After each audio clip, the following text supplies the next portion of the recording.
नमस्कार। इस वर्ष देश के कई राज्यों में चुनाव होने हैं, जिसमें कर्नाटक में भी चुनाव होंगे, जहां की भारतीय जनता पार्टी का आज के समय शासन है। शुरुआती दौर में होने वाले इस चुनाव में जहां कर्नाटक के अंदर भाजपा अपनों से परेशान है, वहीं महाराष्ट्र के उद्धव सरकार व उनके साथ कांग्रेस सहित अन्य विपक्षी पार्टियों द्वारा दोनों राज्यों के बीच चली आ रही सीमा विवाद को लेकर तूल पकड़ाने से और अधिक परेशान है।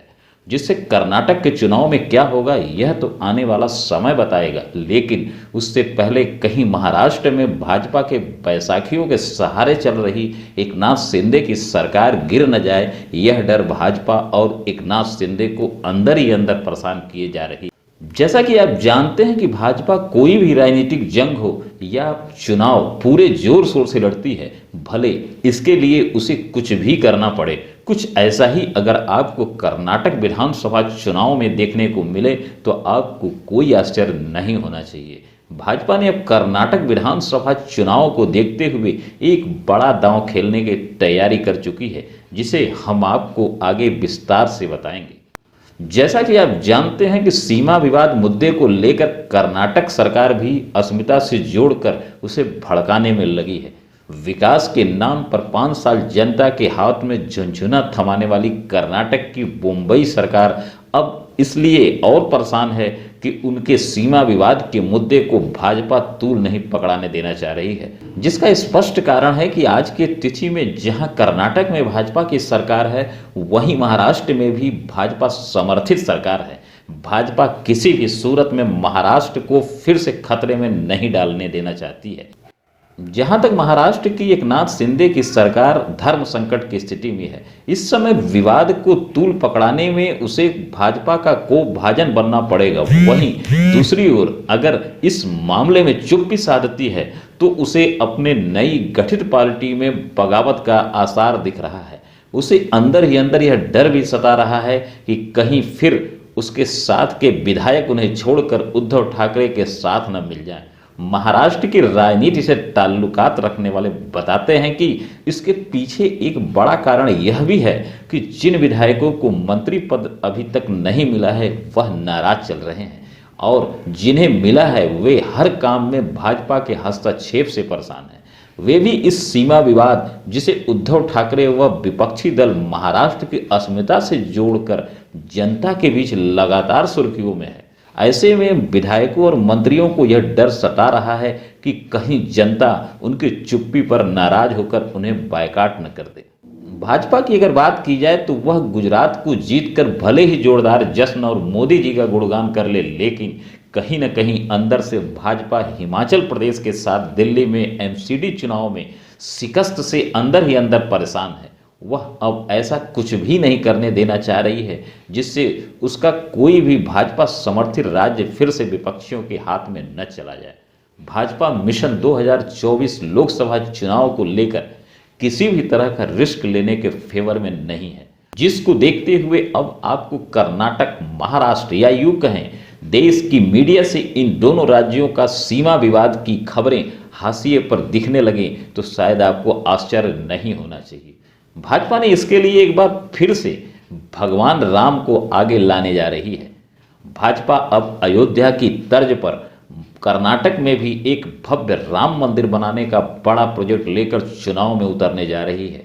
उसे यह विश्वास है कि जब देश के लोकसभा चुनाव की बैतरणी भगवान राम पार कर सकते हैं तो यह तो एक छोटे से राज्य कर्नाटक की बात है। भाजपा इस मुद्दे को लेकर अब जोरदार तरीके से उतरने जा रही है, जिसके लिए पूरी प्लानिंग भी कर ली है।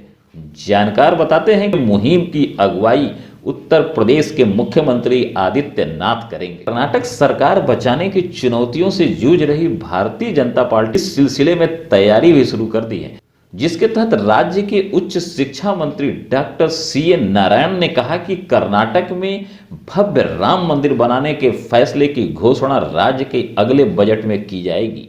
इस परियोजना की अगुवाई उत्तर प्रदेश के मुख्यमंत्री योगी आदित्यनाथ करेंगे।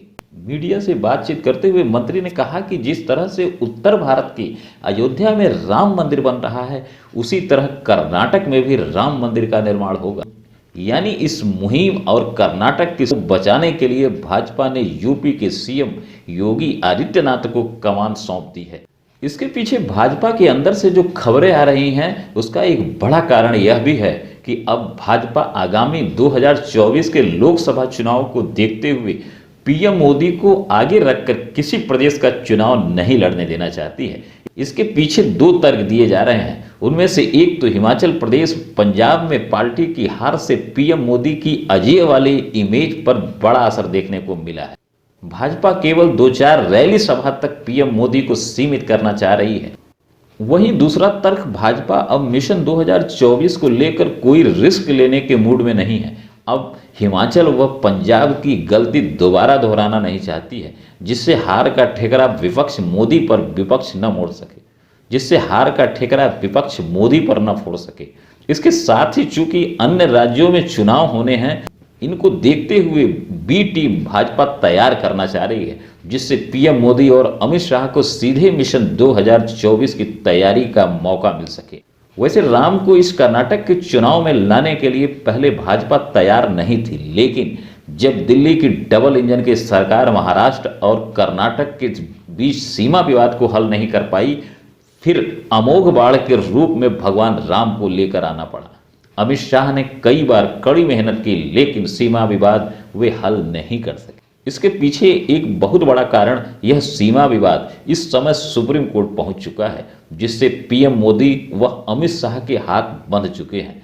ऐसे में महाराष्ट्र में उद्धव ठाकरे, वहीं कांग्रेस के व कर्नाटक के पूर्व मुख्यमंत्री एचडी कुमारस्वामी इस मुद्दे को किसी भी तरह ठंडा नहीं पड़ने देना चाह रहे हैं।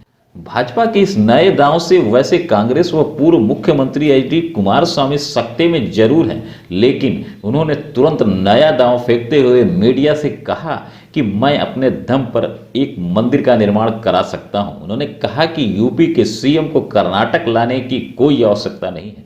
कर्नाटक उस हद तक दिवालिया नहीं है। मेरे पास अपने दम पर मंदिर बनाने की ताकत है।